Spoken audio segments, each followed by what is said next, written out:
Kish, and I've almost lived in Columbia, Illinois, almost my whole life. I'm not dead yet, as you can see, so I might have a year or two left. I'm really in love with Columbia, in love with Monroe County, and very honored to be with you today with this group going up through Columbia. It's going to be basically a Columbia tour, and I make no apologies for that. Mrs. Niebrigi up here says that we haven't talked much about Columbia, so I pity you today because you're going to be probably sick of Columbia by the time I'm done. We got the view of the Schumacher School, and some of you chose that as your pin, and that's wonderful. We've got a creek system coming through here. It's going to go down to Carr Creek. We've got Erder Park to your left, donated by the Erder family. They bought the ground and made a 99-year lease or whatever. We have a foundation, Maple Grove. It's one of the best soccer parks in the area. We had 160 teams from St. Louis play over here this year that actually booked games to come over here to play. It's that nice a park. It really is. This church was built in 1866. It's been added on to in 1927. They added on to the bell tower. They put this tiny bump out here as a mini vestibule for it. And in 1927, they made major renovations and expanded the seating capacity from about 175 to about 350 at that time. The school building, which you can see the red foundation of, which we pull by here, was built in 1921. So the original church and school would serve until that period of time. Understand how people would go to school back then. You went when you weren't needed on the farm. So most students would come from October through April. To my right here, this bank, the Columbia Rehab Specialist now says used to be 3 stories. This was our movie house, had 3 stories. It caught fire and burned down. This building on the corner used to be the Erder's Tavern. So we have the Sophie and Otis Erder Foundation came from there. That house was built with wood from the 1904 World's Fair. Oh, wow. Back then, once the fair was over, you could go over and take a team over and they sell you the wood cheap. You can see this Earl Riker's house sitting here. That used to be the outskirts of town. This was all farm country out here. Even when I was a kid. In 1959, when we started the movie, this is where it began, right here. They took a picture of this house. If you got the 1959 Columbia Bicentennial movie, here it is. And they got a buggy coming down Main Street right here. I point these out, these markers. We got roots back that far. You've heard of George Rogers Clark coming through here, Fort Vincennes, Jabot. You're on top of the bluff. Look at the beautiful bottoms. Imagine this being frozen over and the river's trying to run through here, and every summer when it gets hot, it melted and the wind would come, the wind would blow the light soil up here on top of the bluff. Markers in there, Xerxes Trail, the wife of Captain McRoberts that fought in the Revolution. Her marker's right there. The Daughters of the American Revolution put that up for her. We have a columbarium here to the right.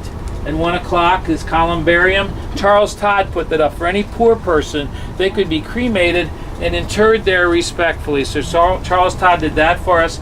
There's legends that there's 6 Confederate soldiers buried here coming through in a troop train that had died from cholera and buried here in a mass grave.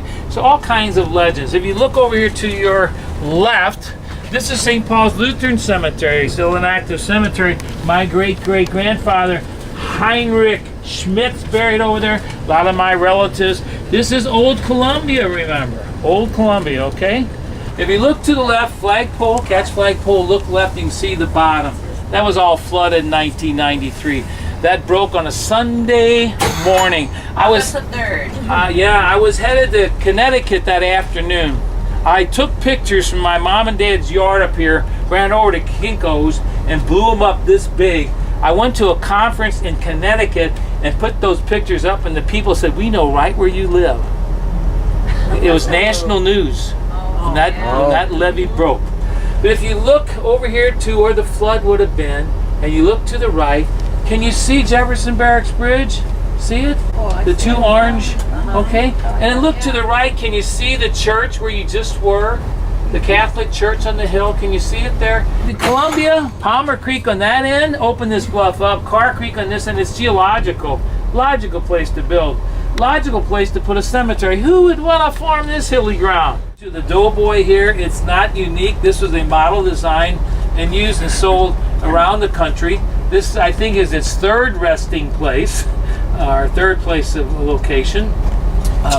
Originally in 1922, they decided that we need to honor the guys that went to World War I. So the commission got together and said, how are we going to get the money? Because you didn't have philanthropists, and when you don't, you got to go door to door. To build it, they sold tickets. And your ticket would then allow you a vote of where you wanted it placed in town. Yeah, so, you gave, 50 cents, you got maybe 50 votes or whatever. So it was pennies on the tickets, whatever. They raised enough money, and this originally was located up at Locust and Main Street. Okay, so if you remember where I said this is where the theater was, the third floor, and it burned off, and they tore that third floor off, it was right there, right down that block. And they were coming through, and they were dumping rock on top of this levee to try to raise it to keep the water back.